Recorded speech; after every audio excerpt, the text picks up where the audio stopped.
Ahead of France's recognition of Palestine as a state at the UN General Assembly today, many mayors raised the flag on official buildings in defiance of government orders. The groundswell of support amongst ordinary French people has played a part in the government's decision, which is no small gesture for a country with Europe's largest Jewish and Muslim populations. It also carries considerable diplomatic weight, as France is both a permanent member of the UN Security Council and the G7. Belgium and Luxembourg are among other countries also making declarations, which come just hours after the UK, Portugal, Canada and Australia did the same. The two-state solution is the only way to solve the issue. It's a very realistic choice and the world must help us realise this solution. And while the recognition is welcome, it's meaningless without actions to back it up and end the war, something that Tánaiste says he'll be focusing on this week. I think it's pretty outrageous that there's conversations happening around a two-state solution and Palestine aren't here.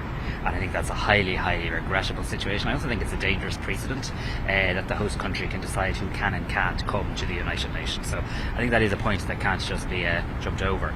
We finally have a list of proposals from the European Commission as to where we can take concrete action to try and change the calculus under which Netanyahu is operating, to try and end the genocide in Gaza, to try and see a surge in humanitarian aid, and of course see the release of all the hostages. We need now to have a speedy vote on those proposals.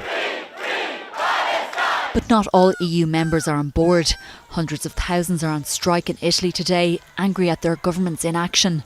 Its conservative leaders are Israeli allies, but have recently adopted a harsher tone due to domestic pressure. It's hoped the declarations will also lead to the US feeling some pressure as it continues to block a UN resolution calling for a ceasefire. And Donald Trump has reiterated hopes there can be a two-state solution. I'd like to see a diplomatic solution. There's a lot of anger and a lot of hatred, you know that. And there has been for a lot of years.